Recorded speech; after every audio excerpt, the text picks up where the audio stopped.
help you? I'd like to see the man in charge. He's in here.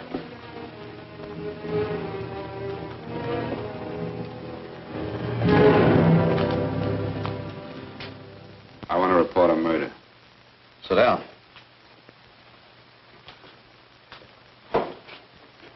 Where was this murder committed? San Francisco, last night. Who was murdered? I was.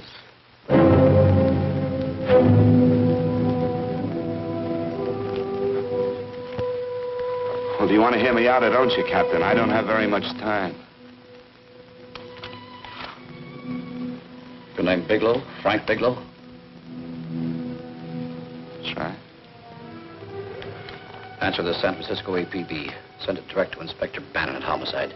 Tell him we found Frank Bigelow. Go ahead, Mr. Bigelow. Well, this involves some other people, Captain. A number of other people. You tell it any way you like. I live in a little town called Banning out on the desert. It's on the way to Palm Springs. I have a small business there. Paula? Yes, Mr. Bigelow? Get me a copy of Miss Hollis's 48 tax return, will you?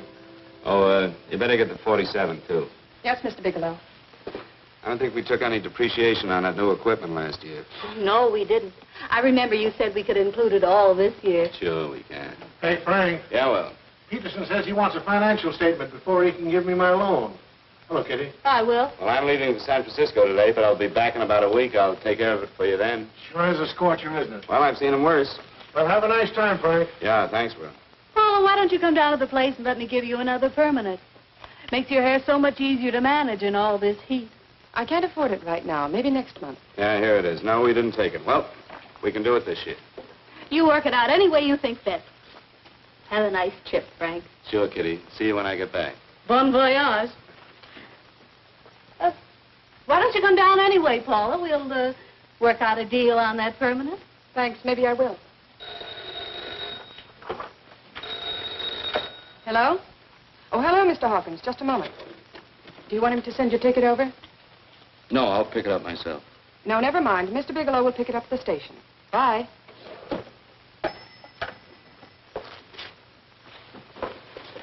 I want to go with you, Frank. Now, Paul, I'm just going on a little vacation. You know that? You want to go without me, don't you? Be gone just a week. And I suppose you just made up your mind to take this little vacation at 9 o'clock this morning? No, Paul. I meant to tell you about it a few days ago. I guess I forgot. Oh, you forgot. Paula, don't be like that. Don't be like what? You just drop a little announcement that you're going away. Not tomorrow or next week or next month, but today. No explanations, nothing. And I'm supposed to swallow the excuse that you need a little vacation.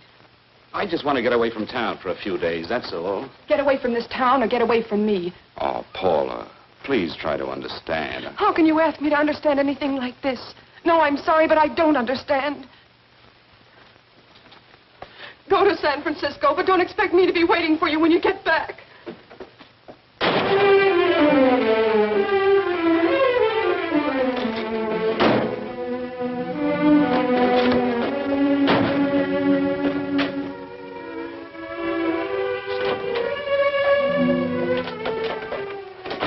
Paula, please, Paula. Come on, turn around, look.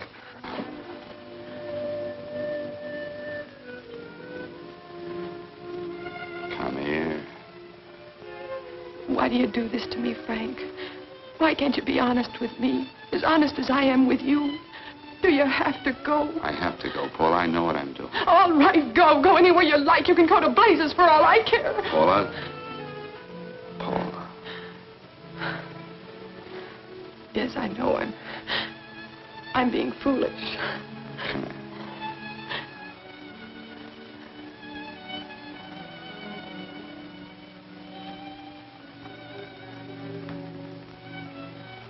Come on, fix your face. We'll go down to Eddie's and have a drink.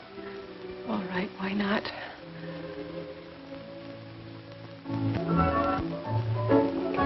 Hi, Paula. Hi, Eddie. Give us a couple of cold beers, will you? Coming up. Hi. Come on.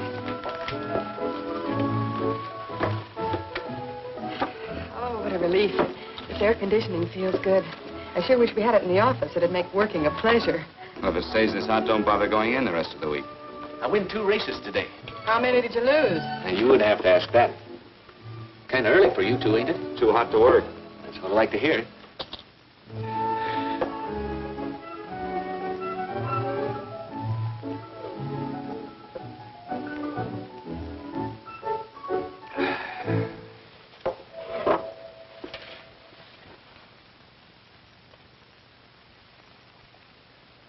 Frank, you'll take me with you, won't you? You will, won't you? Or am I crowding you? What do you mean, crowding me? Maybe you do need this week away alone. Maybe we both do. I know what's going on inside of you, Frank. You're just like any other man, only a little more so. You have a feeling of being trapped, hemmed in, and you don't know whether or not you like it. Look, Paula, I'm going to be honest with you. I care too much for you not to be honest with you.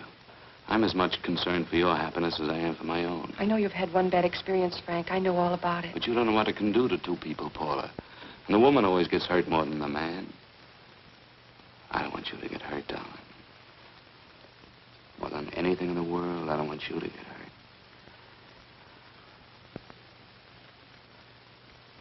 Want to hear some music? All right, Frank. Got a couple of nickels, Eddie? Yeah. This won't bother you, will it? Next result doesn't come in for half an hour.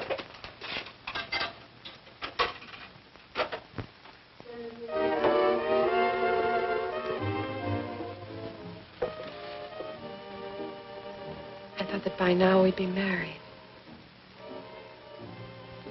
No, I'm not going to crowd you anymore, Frank. Go to San Francisco. I don't like it, but I'm convinced that you must go. I want you to be very sure, Frank. If it's right, and I believe it is, we'll have something really wonderful together. If it isn't, we should both know it as soon as possible. So you see, even if I could stop you, I wouldn't do it now.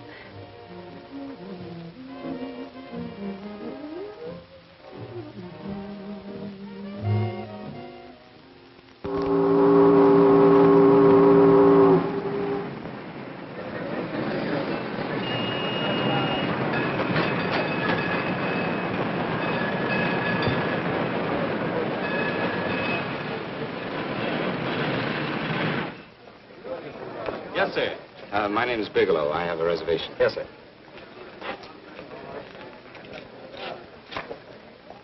Here we are, sir.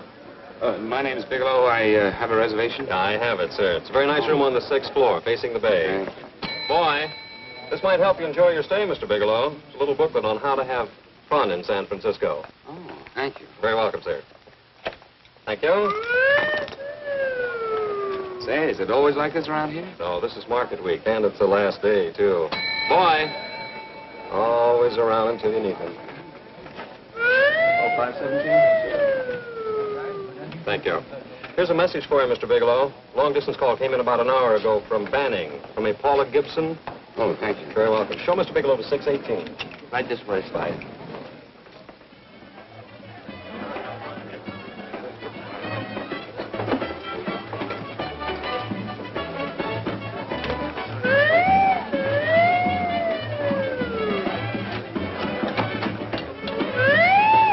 Right this way, Mr. Bigelow.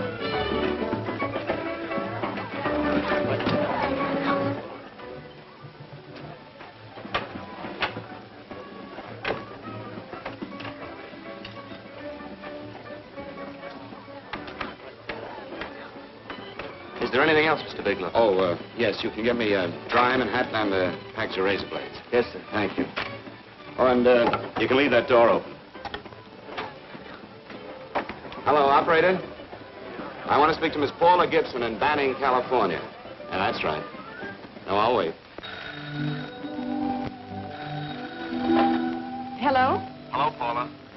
Oh, hello, Frank. How was the trip? Fine, just fine. Having a miserable time, I hope. Well, I don't know. I just got in. What was that?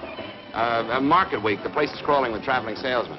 You know, Charlie Anderson found out that you went away and he asked me to go out with him. Oh, really? How did he make out? I'm considering it. Is that what you called to tell me? I'll have you know that this call is strictly business, Mr. Bigelow.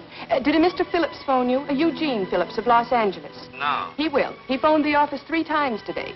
Said that he wanted to get in touch with you immediately. He said it's most urgent and imperative that he reach you at once. What did he want? I don't know. But he sounded deep, dark, and mysterious and quite agitated about something. Phillips. Have we ever done any business with him? Not unless you've been keeping it a secret from me. I looked through all the accounts.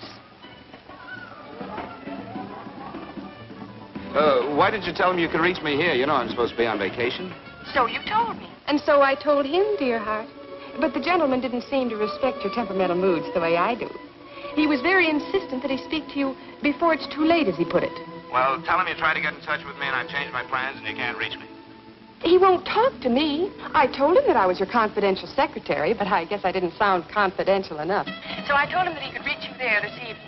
Well, call him back. If it's as important as he says it is, he'll talk to you. Otherwise, he'll just have to wait until I get home. My, aren't we adamant this evening? All right, shall do. And Frank, Yeah? I don't quite know how to say this. Say what? Well, what I want to say is that there's nothing you can do that you ever have to feel guilty about. Oh. Sure. Thanks, Paula. I'll call you tomorrow. Right.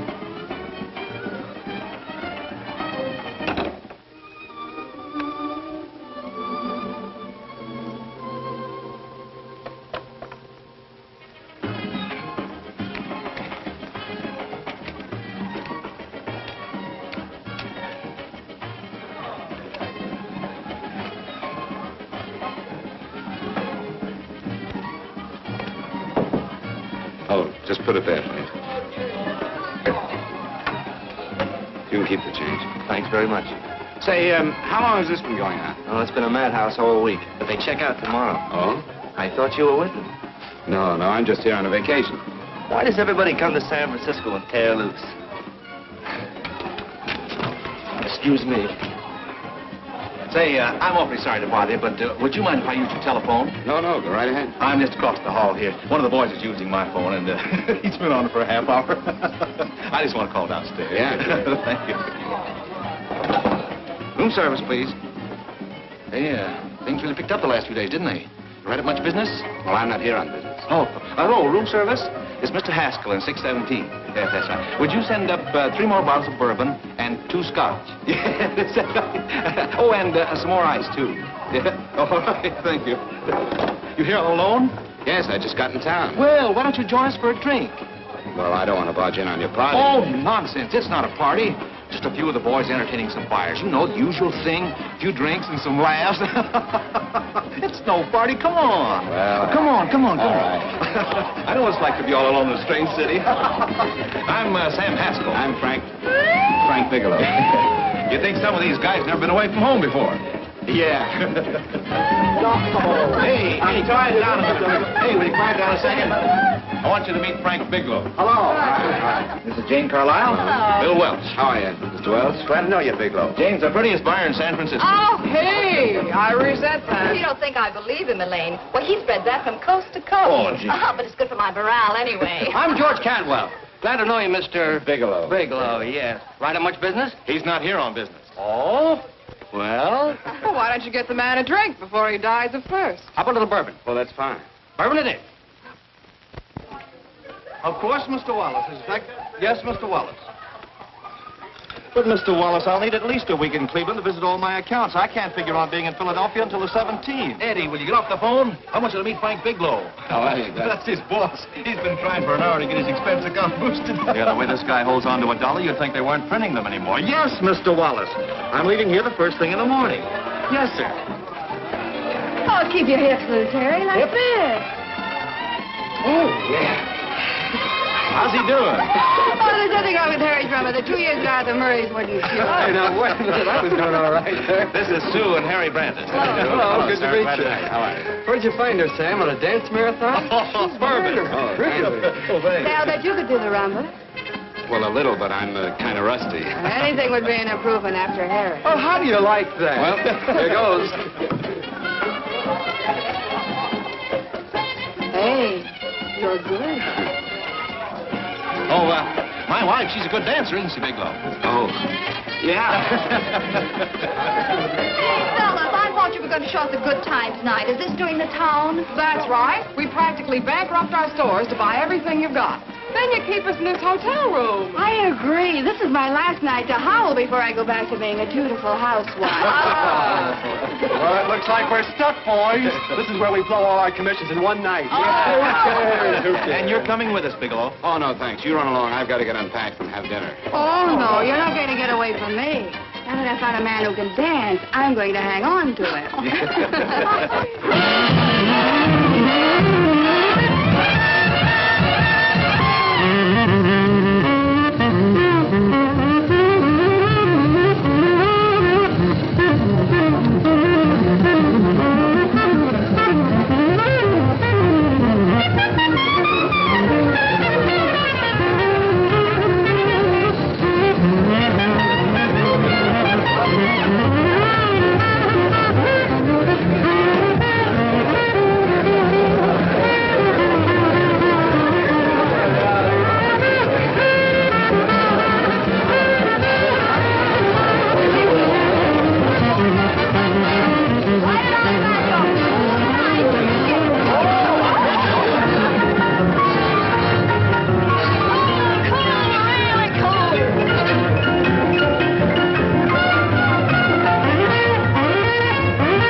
Place you got here. Wait till they hit the pitch in about an hour. That's when they really go out of their minds. Who's the blonde? Oh, she's one of the chicks that hangs around here. She's jive crazy. Come again? Oh, you ain't hip, pal. Jive crazy means that she goes for this stuff. Just between you and me, I don't get it either, but I gotta listen to it. They're all connoisseurs, music lovers. Me, I like Guy Lombardo. What's the matter with him? Oh, he's flipped. The music's driving him crazy. Come down, Jack. Oh, don't buy me, man. I'm being light. Is the blonde alone? Oh, sure, society. She always comes in alone. Drives a big convertible, wears a mink coat, but knows everybody. But she always comes in alone. Thank you. I wanted to kiss you. I tried to... Give me another blast, Leo. What's your story, Jeannie? Easy.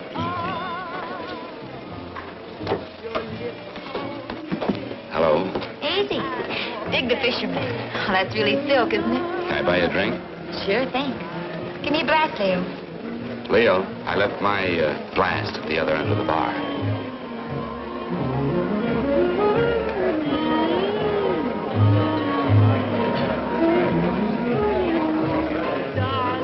My name is Jeannie. What's you? Frank?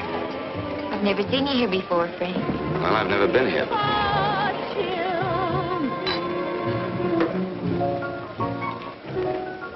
This isn't mine. Mine was bourbon. Well, sure it is. You saw me pour it. Give me a fresh drink. Anything you say. Oh, listen to that piano. Feel those vibrations. You don't get your kicks out of this, do you? I can live without it. Why do you stay here? I don't know. I bet I know. You're lonely in a big city. Why, you don't have to go into a routine with me. I like good company, too.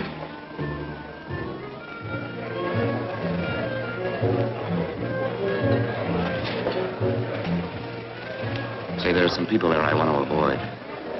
Couldn't we get out of here? Let me think about it. Oh, come on. How about going somewhere else, then? Why don't you meet me later? Okay. Where? I tried to forget you, but you whispered, darling, I love. Call me at that number later. It's my next stop. They've got a band there that'll really send you. See you, Jeannie. Easy.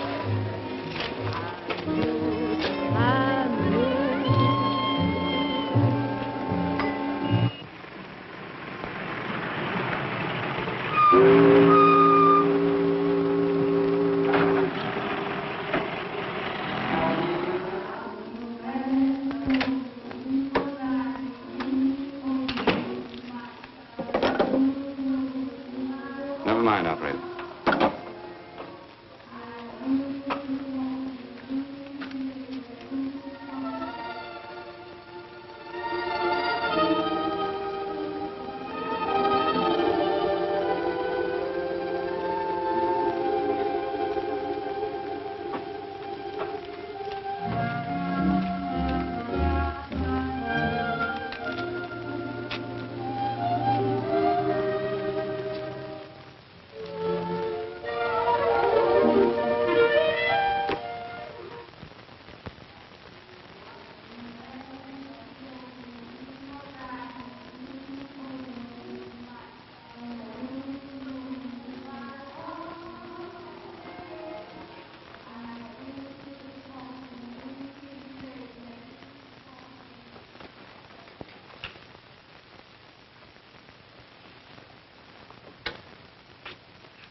Room service, please.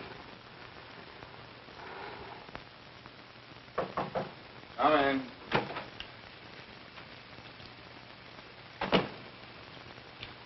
Be right with you, waiter. Yes, sir.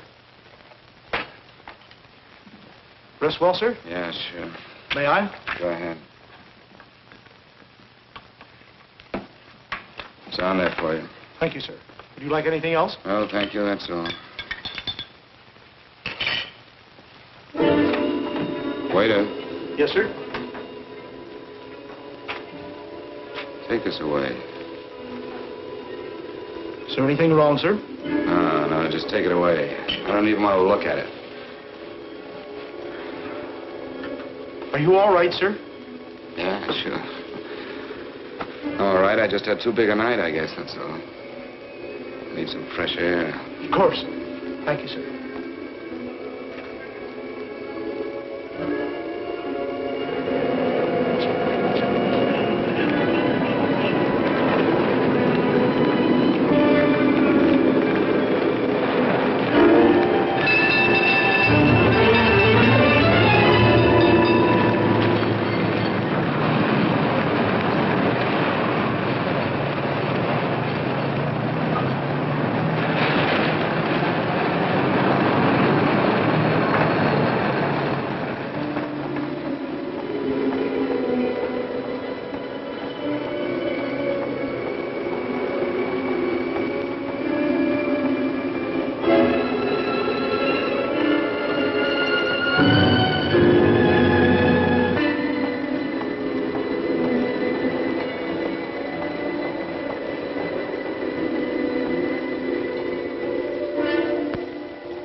Lungs in good condition. Blood pressure normal. Heart fine. Well, it's a good thing everybody isn't like you, Mr. Bigelow. Put us doctors out of business. I'm glad to hear it, Doctor. I was a little worried. Don't let a little bellyache worry you. Could be just the change of climate. Well, it isn't exactly an ache, Doctor. It's kind of hard to describe the feeling. Maybe it was the drinks I had last night. I might have mixed them too much, huh? Let's have another look at that throat. You may finish dressing now, Mr. Bigelow. I want to get the results of those tests we took. Thank you, Doctor.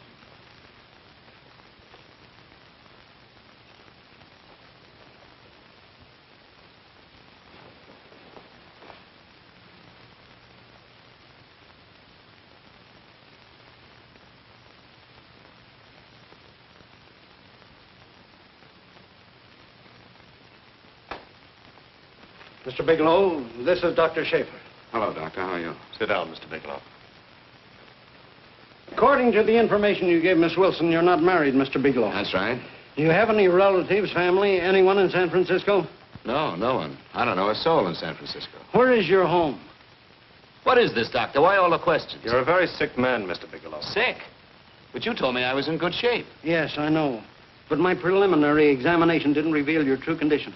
You sound as if it's pretty serious, Doctor. It's extremely serious. I want you to understand that we wouldn't tell you something like this unless we were absolutely certain. Well, of course, of course. You must steel yourself for a shock, Mr. Bigelow. Well, go on, Doctor. What is it you're trying to tell me? Our tests reveal the presence in your body of a luminous toxic matter. What is that exactly? A poison that attacks the vital organs. Poison? We have no alternative but to tell you this. Your system has already absorbed sufficient toxin to prove fatal. I wish there was something that we could do. What do you mean, wish? You mean there's nothing? There is nothing anyone can do. This is one of the few poisons of its type for which there is no antidote. Well, this is fantastic. This is the most ridiculous thing. You don't have very long. What do you mean? A day, possibly a week, 2 weeks at the outside. It's hard to say exactly. Well, this is impossible. I don't believe it. You've made a mistake. That's it. It could be a mistake, couldn't it? You have made a mistake, haven't you? Answer me. Dr. Schaefer is an authority on toxicology. Been no mistake, Mr. Bigelow. Do you realize what you're saying? Well, you're telling me that I'm dead. Do you think you can explain my life away in just a few words? Why, I don't even know who you are. Why should I believe you? You must calm yourself, Mr. Bigelow. We want to offer you every assistance that we... Assistance? Who wants your assistance? Who wants anything from you? You're nothing but a couple of phonies. Why, I think you're crazy. That's it. You're crazy. The both of you. You're crazy.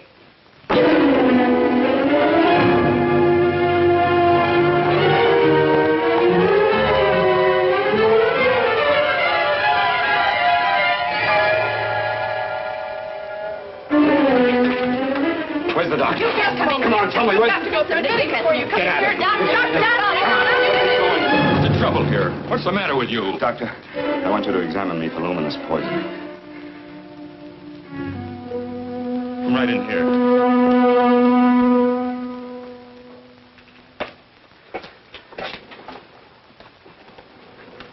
Yeah, you've got it all right. Your system has already absorbed it.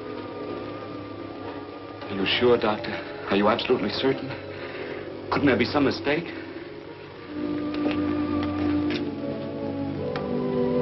There it is. Toxin is actually luminous in the dark. Now, there's no doubt about it, Bigelow. I don't feel sick. My stomach is just a little bit upset. Maybe it's not as bad as you think, Doctor. That's characteristic. With a heavy jolt, you go suddenly in a matter of hours. But if the stuff is taken in a lesser degree, you last a while, and then...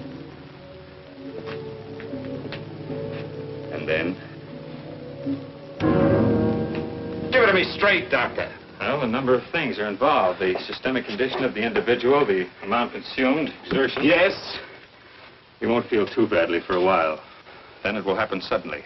A day, 2 days, a week at the most.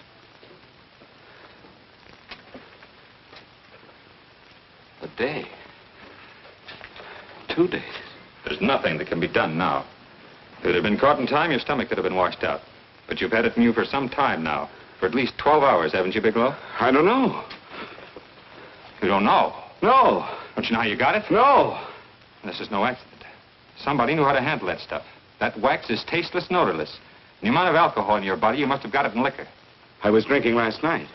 Arrange for your admission to the hospital immediately. Of course, I'll have to notify the police. This is a case for homicide. Homicide? I don't think you fully understand, Bigelow. You've been murdered.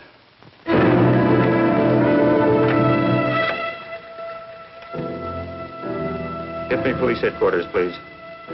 Homicide Bureau.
Open up. Open this door, I tell you. Open it up or I'll break it down. Where are those men? Where are those men who were here last night? I don't know. There are no men here. Please go away. Don't lie to me. Where are they? Mister, this lady just checked in. Those men aren't here no longer. They checked out of the hotel early this morning. Checked out? Please go away. I'm sorry. I'm terribly sorry.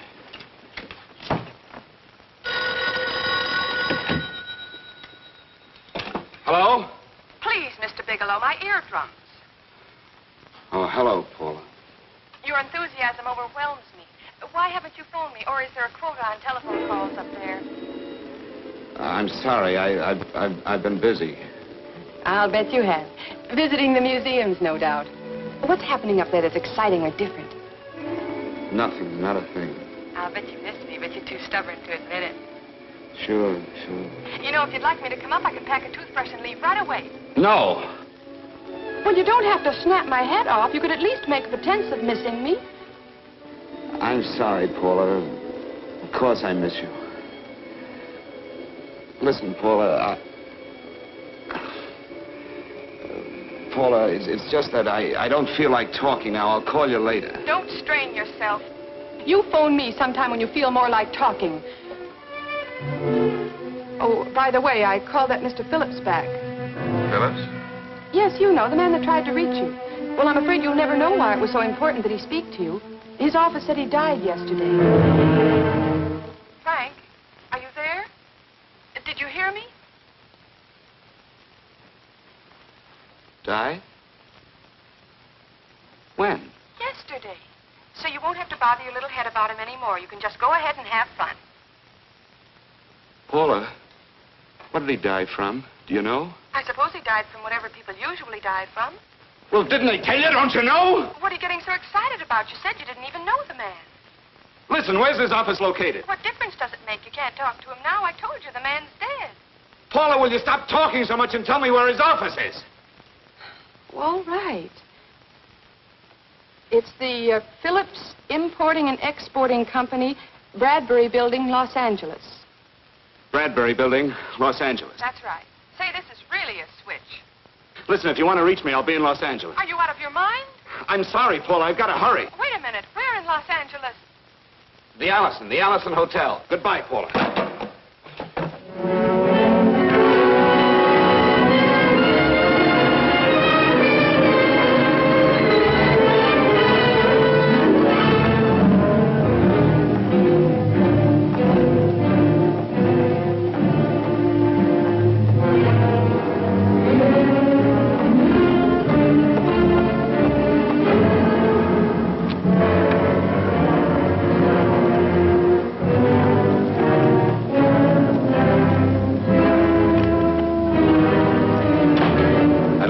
Someone in charge here. What is it in regard Well, to? it's a personal matter. It's quite urgent. Perhaps Mr. Halliday can help you. Who's he? He's our controller. Your name, please? Bigelow. Mr. Bigelow to see you. Send him in. Go right in, please. That door.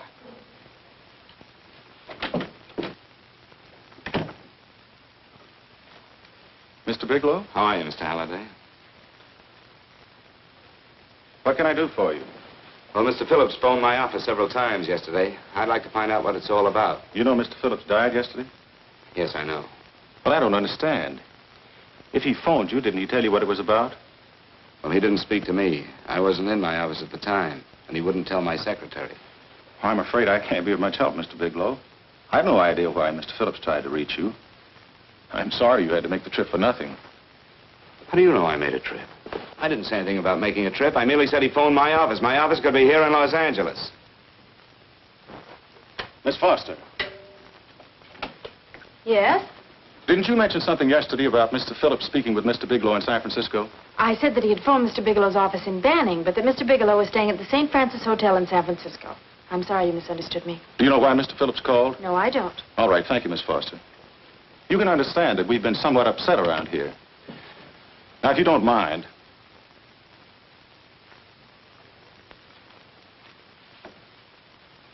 Did Mr. Phillips have a wife, family, anyone that could help me?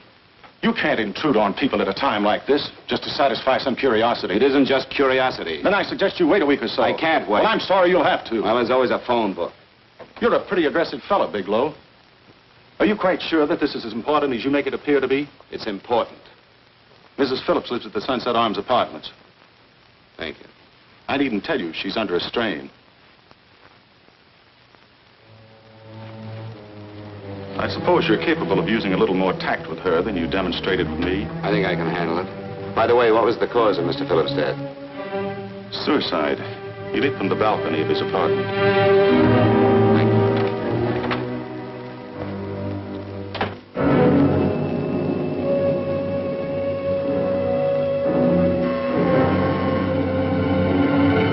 Come in, Mr. Bigelow.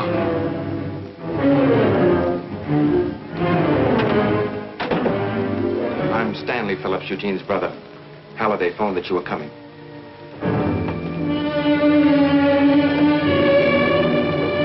This is my sister-in-law, Mrs. Phillips.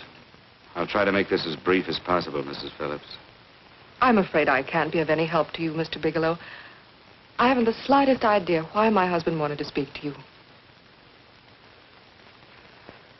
I guess Halliday covered just about everything. Did your husband ever mention anything about me, Mrs. Phillips? Anything at all? No. I can't recall Eugene ever having mentioned your name.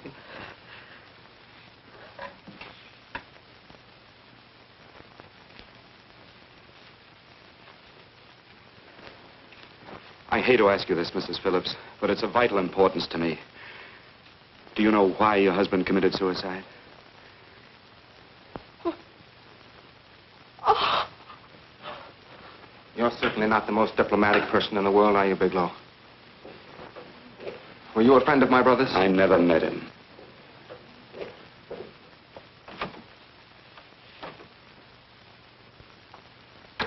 My brother was in a jam, a pretty bad jam. He was arrested 2 days ago. He sold some iridium to a dealer by the name of Majak. It's a very rare metal, very costly. Anyway, the iridium turned out to be stolen.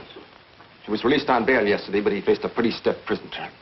And have committed suicide for less. Yes, I know. That's how the police feel about it. What puzzles me, though, is this crooked deal. Knowing Eugene, you wouldn't say he's the type of man to be mixed up in anything like that, now would you? I told you I never met him. That's right, so you did. Now, what's this all got to do with you, Bigelow? I don't know. Let's come clean with each other, Bigelow. Surely you must have some idea why my brother was so desperate to contact you. I have no idea. That's odd. Then how could it be of such vital importance to you? Well, you seem to know the answer to everything else. Maybe you know the answer to that one, too.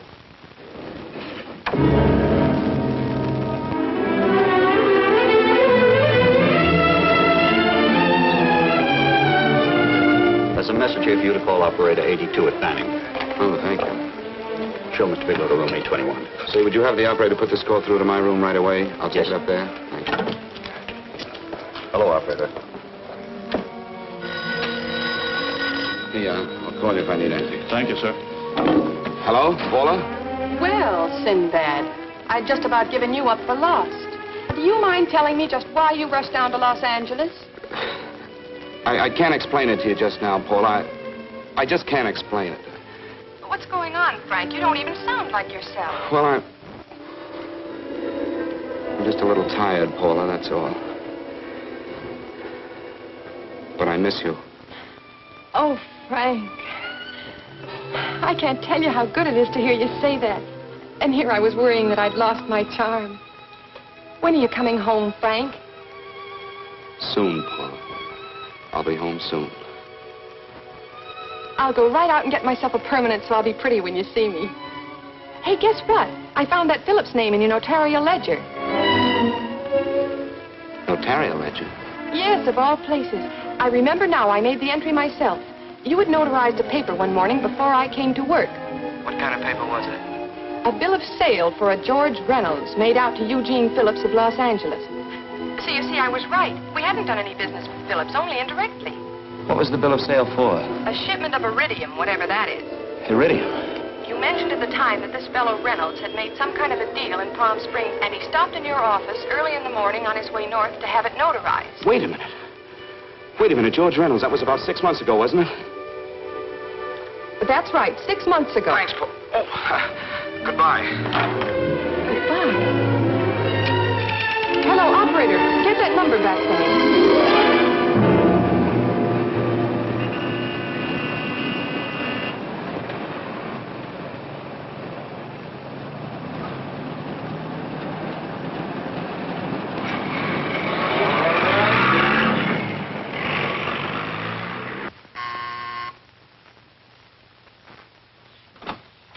I've got to talk to you, Mrs. Phillips.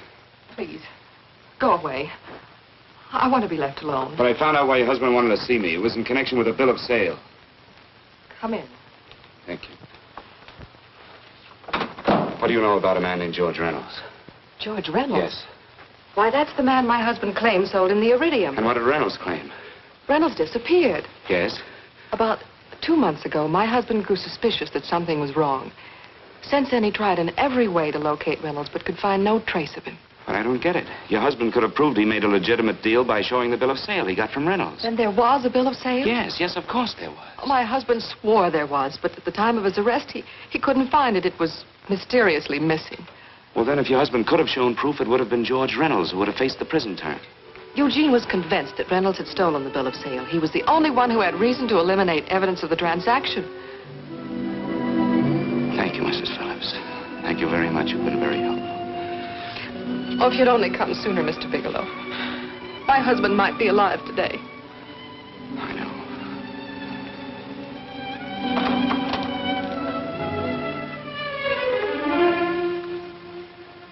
The only thing that puzzles me, Miss Phillips, is that you haven't asked how I knew there was a bill of sale.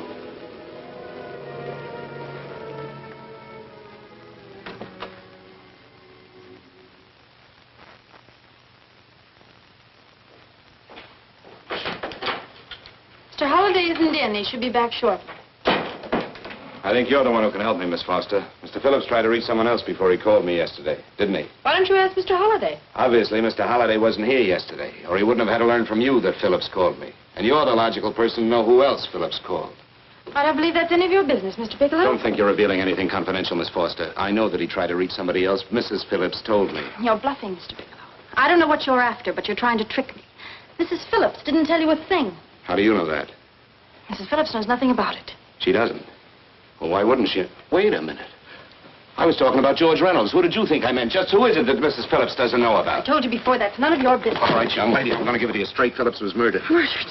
I don't believe you. He told me because he needed me to clear him. Phillips was innocent. Innocent men don't have to jump out of windows. Murdered? Just who are you trying to protect, Miss Foster? Why are you so afraid to tell the truth? I'm not protecting anybody. I haven't any more to say. All right, young listen to me. This thing is going to explode wide open. If you've got nothing to hide, you better start talking. Or maybe you are mixed up. No! Well, then come on. Mr. Phillips called Marla Rakubian. He went to see her yesterday morning. Who's Marla Rakubian? She's a model. She and Mr. Phillips used to be quite friendly, but he hadn't been seeing her for quite some time. Come on. The last couple of months, he'd been trying to locate her and finally learned where she lived yesterday morning. When he returned from seeing her, he was terribly upset and excited. That's when he had me put in the calls for you. When he couldn't reach you, he went home. The last time I saw him alive. Give me Marla Rakubian's address. I don't think Mr. Phillips realized I was aware of his friendship with Marla Rakubian, and out of respect for him, I never intended to tell anybody. I had no idea that she had anything to do with the trouble he was in. I admire your discretion, Miss Foster. You know, you must be pretty friendly with Stanley, Miss Foster. He knew how desperately his brother tried to reach me yesterday, and he wasn't even here at the time. And now you seem to know all about what happened in Mrs. Phillips' apartment.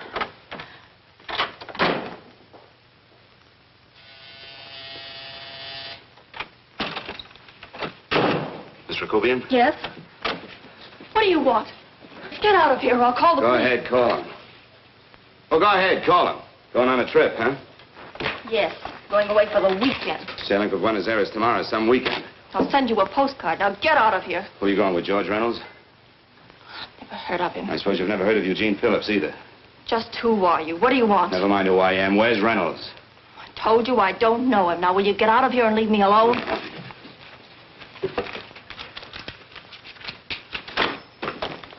So you never heard of George Reynolds, huh? And don't try to tell me that this isn't him because I've seen him. If you think you can scare me, you're crazy. Look, I know that Phillips came here yesterday. And right after he left, he was pushed out of a 6-story window. Pushed? Phillips committed suicide. Your playmate Reynolds murdered Phillips. And then he went up to San Francisco to get me. Because I knew about a certain bill of sale. I don't know what you're talking about. You're in this right up to your pretty little neck. I'm not mixed up in anything. Get your hands up. Drop that picture on the couch. Turn around. Don't get any ideas because I'm not afraid to use this. Give me your wallet.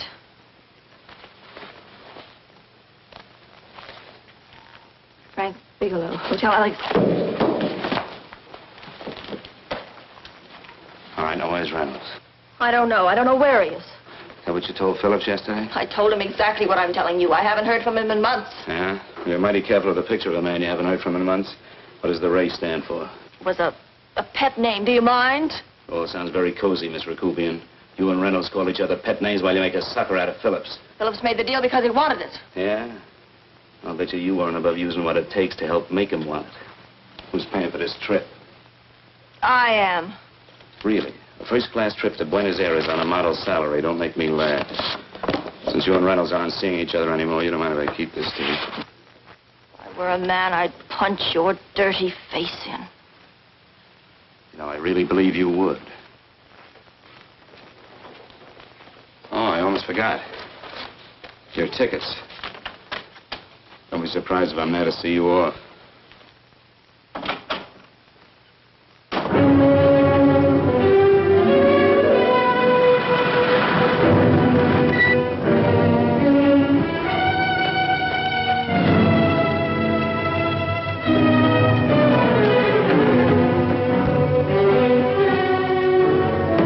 Angelo. Angelo! Oh, Angelo. Do you remember taking this picture of George Reynolds? I take so many pictures, I can't remember them all. This gentleman is a friend of his and would like his address. We have no card on him. I don't think we ought to do that.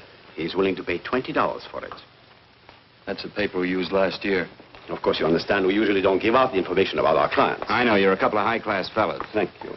Revealing anything confidential is against the ethics of our establishment. That's right. Honesty is the best policy. Of course. But in your case, inasmuch as you're a personal friend of Mr. Reynolds... Thanks. I knew you'd come through. Got it. Here it is. We don't have his address. He must have called for the picture. But he couldn't have been a very good friend of yours, mister. Because his name is not George Reynolds. It isn't? Well, what is it? It's Oh, huh? Oh. Here. It's Raymond Rakubian. Rakubian? What's so unusual about that? The picture's signed Ray, isn't it? Yeah. Yeah.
Your lips told me, baby, then I thought that maybe love.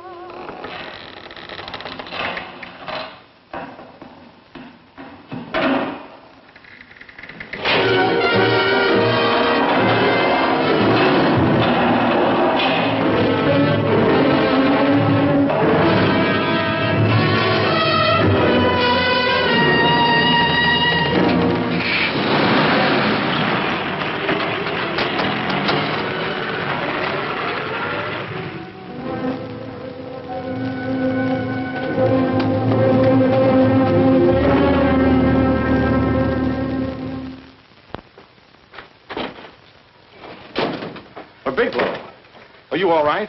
Can I get you anything? No, thanks. Do you know this man? No. No, I don't think so. Are you sure you've never seen him? I'm quite sure. Does the name Raymond Rakubian mean anything to you? No, I never heard of him. Why? He also uses the name George Reynolds. This is Reynolds? That's right. Well, where can we find him? That's what I want to know. Tell me something, Halliday. You're the controller here. How come you didn't know about that bill of sale? Phillips made that deal before I came to work here. Yeah, but you still keep records, don't you? For some reason, which is none of my business, Phillips preferred to keep that among his personal papers. Now, does that answer your question? You came in here today asking for some information that you needed, and I tried to be as cooperative as I could. But now you're beginning to annoy me. So get out before I throw you out.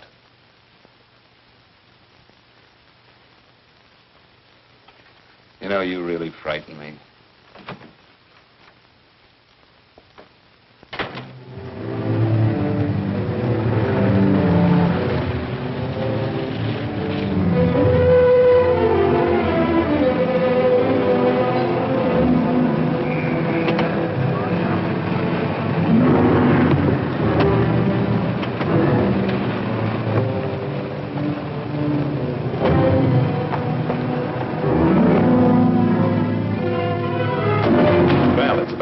showed up, Bigelow. Go ahead, Dave.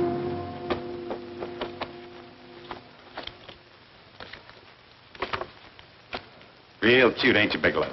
Just real cute. Paula didn't lose much time getting a hold of you guys, did she? Shut up. Let's go, Bigelow. Look at him.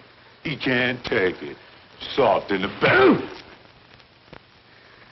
You do that again and I'll kick your face. Lay off, Chester. Cut it out. Shut up! Who asked you? Better let him answer. The clerk might know he's in.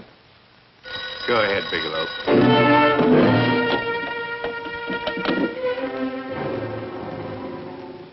Hello? Frank. Frank, why did you hang up on me? I've been trying to get you for hours. I'm sorry, Paula. I was in a hurry. Well, don't be in such a hurry this time. You didn't give me a chance to finish what I had to say. Say. I wanted to tell you that McGowan was in hollering his head off because you didn't go over the books. Tell McGowan to get another auditor. Sure. Sure, I'll just do that little thing and lose the best paying account we've got. Do as I tell you, Paula.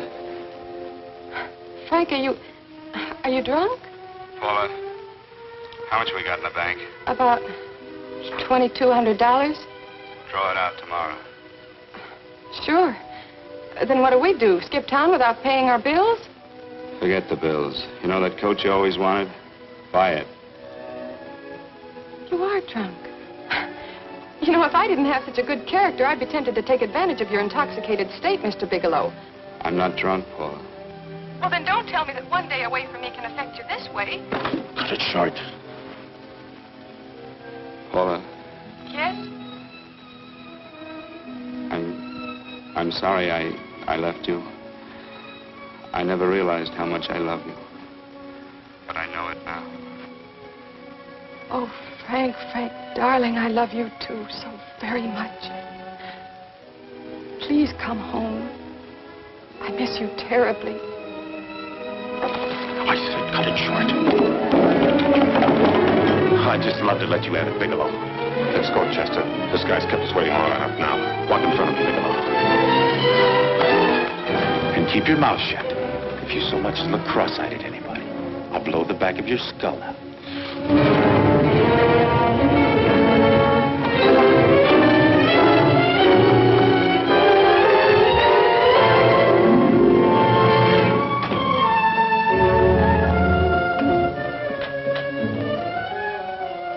Bigelow's real cute.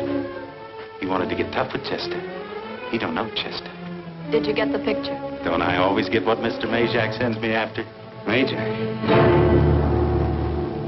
That's right. I'm the dealer who bought the iridium from Phillips. I get it. You have Rakubian unload stolen stuff on Phillips with the help of Marla here, and then you buy it back from him. Oh, you certainly made a sucker out of Phillips.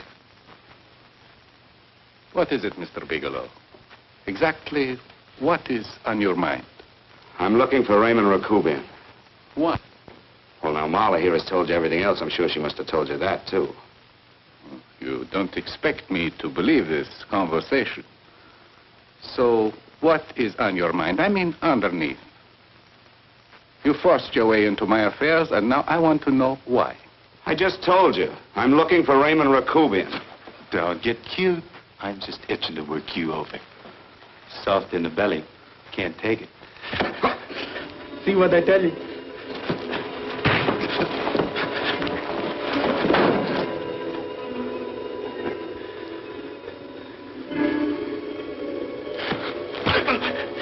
Can't do that to Chester. I'm going to blow your guts out. Easy. Lay off, Chester. Not now. Look at him. He's so scared of Chester, he'd talk now.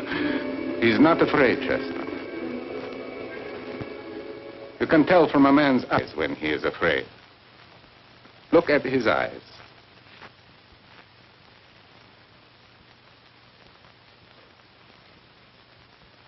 Oh!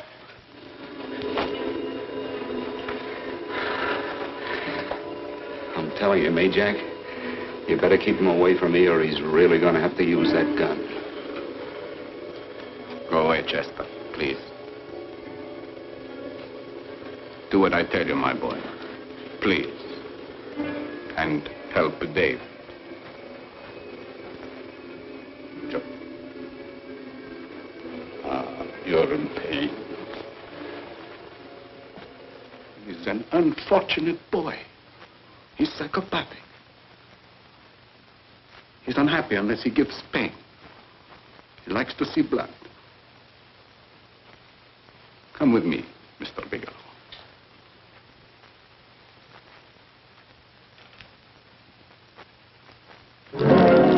Raymond Rakubian was my nephew. He could not possibly have tried to kill you. He's been dead 5 months.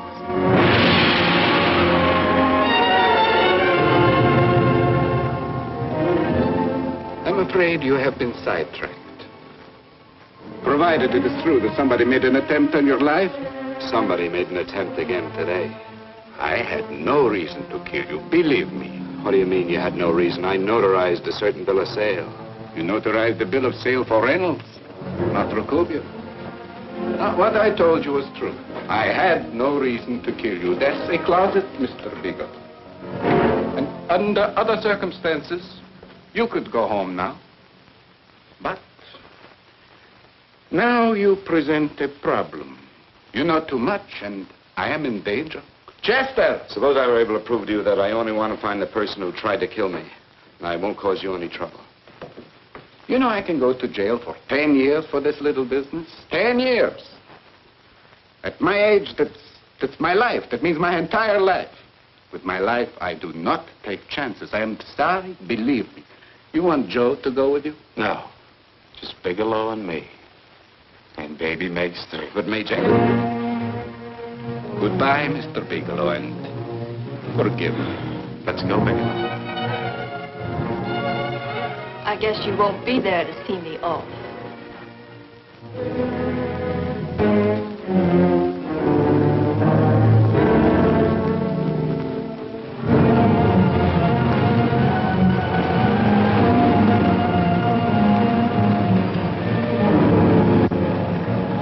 You tried to make a boob out of me in front of Major. You shouldn't have done that, Bigelow. I don't like that. I'm going to enjoy this, Bigelow. I've done jobs like this before. I knocked off guys I could like. But I don't like you, Bigelow. I never liked that puss of yours from the minute I seen it. Yeah. I'm going to enjoy this.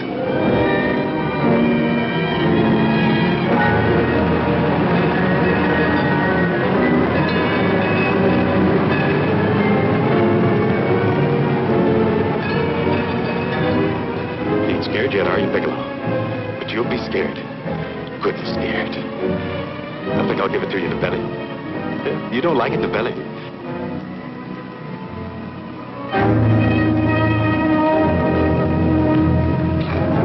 Good. Try it. I'd just love you to try it, Bigelow. Why don't you try it? Go ahead.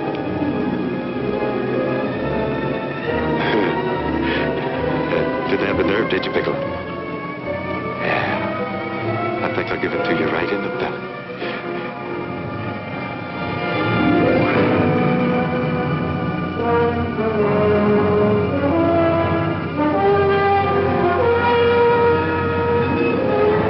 It takes longer when you get it in the belly. It's nice and slow. That's the way I want to see you go, Bigelow. Nice and slow.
advise you. Yes, I'm all right, Paula, but what are you doing here? How did you get here? Freddie Ross threw me down. I had to come. I had to see you. You shouldn't have come, Paula. You shouldn't have. What is it, Frank? You're in some kind of trouble. I know it. Look at you. You're a sight. Your clothes look as if you've slept in them. Are you ill?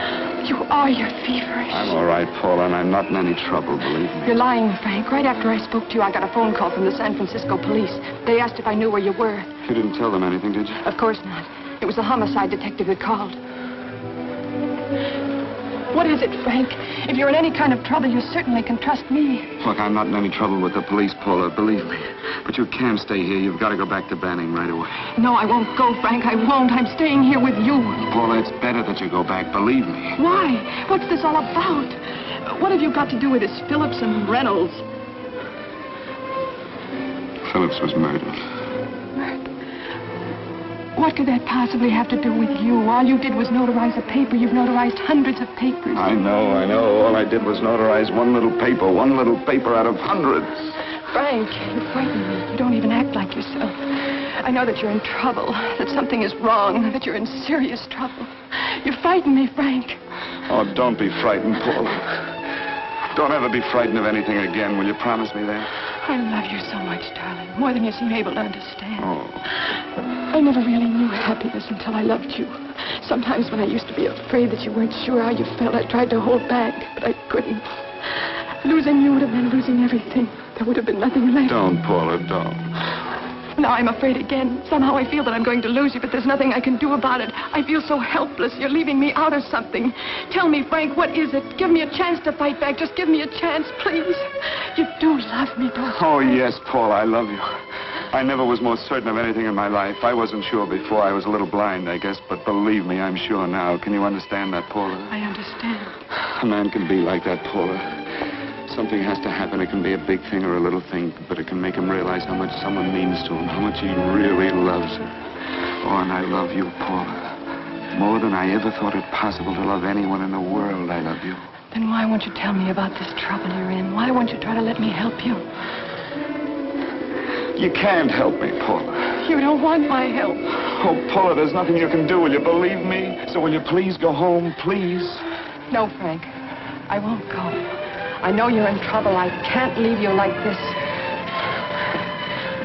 All right, Paula, look, wait for me in the lobby of the hotel, and I'll be back for you soon, I promise. You promise? You're yes, sure? Paula, I promise. Is that a new outfit? Yes. Oh, that's beautiful.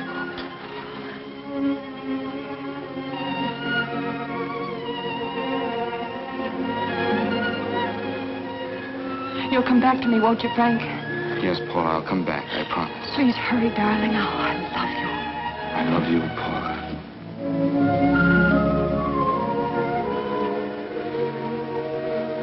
Goodbye, Paula.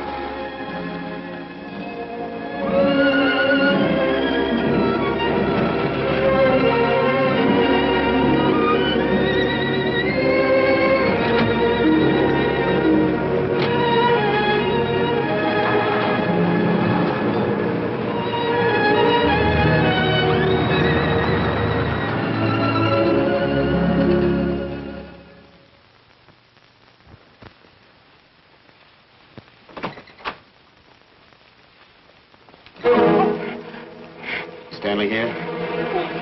You sure? All right, get in there.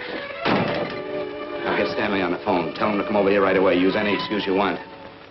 What are you going to do? What was Stanley going to do when he used me for a clay pigeon today? I don't know what you're talking about. Don't act innocent with me. I fell for that once. I don't know what you mean. I told you everything you wanted to know this morning. Yeah, you told me just enough so I'd get sidetracked and wouldn't know that Stanley was the one I was after. Stanley? Oh, no. You and Stanley have been together on this from the start. Now, come on, get on that phone and call him. Don't let him know I'm here. Bigelow.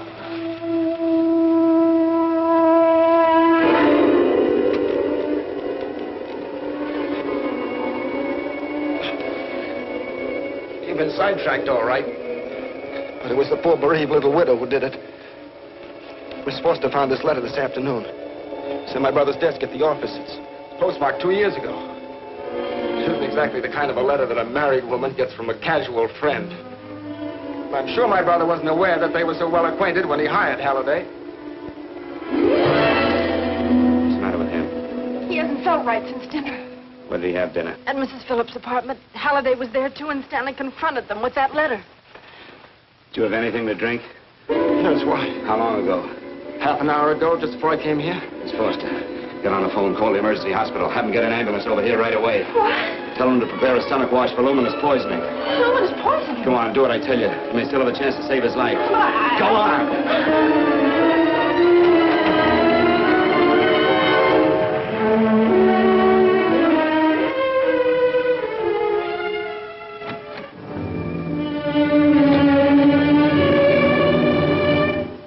I found George Reynolds, Mrs. Phillips. He's been dead for 5 months. And he didn't steal the bill of sale. No, he didn't. But you could have stolen it. How dare you? You knew who I was when I came here today. But you were surprised to see me alive, weren't you? But I'm not alive, Mrs. Phillips. Sure, I can stand here and talk to you. I can breathe and I can move. But I'm not alive. Because I did take that poison. And nothing can save me. What are you going to do? If I kill you now, I have nothing to lose. No, you've got to listen to me. You've got to give me a chance. But I didn't have a chance. It was Halliday. Believe me, it was Halliday. He made me steal the bill of sale. He planned everything. What about this letter? Your husband knew about you and Halliday. He found it only yesterday. He accused Halliday. They fought, and Halliday pushed him over this balcony. And why me? Why did he want to kill me? Because you could have proved there was a bill of sale, that my husband had no reason to commit suicide.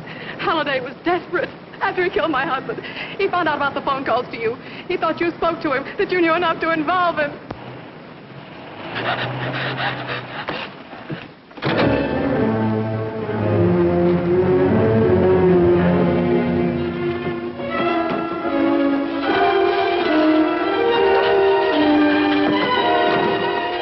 Where's Halliday? Where is he? He's in the office. This time you don't warn him.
break it up. Move along now. Let's get going. Come on.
All I did was notarize a bill of sale.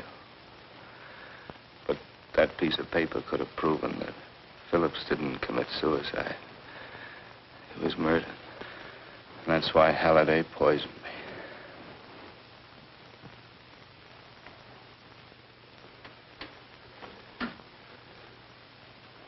Would you?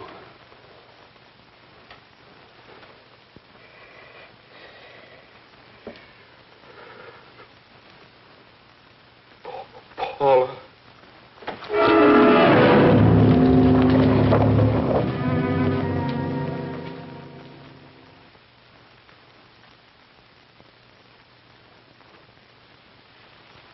Call the morgue.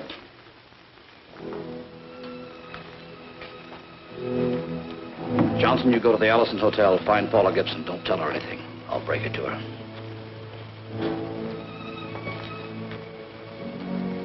How shall I make out the report on him, Captain? Better make it dead on arrival.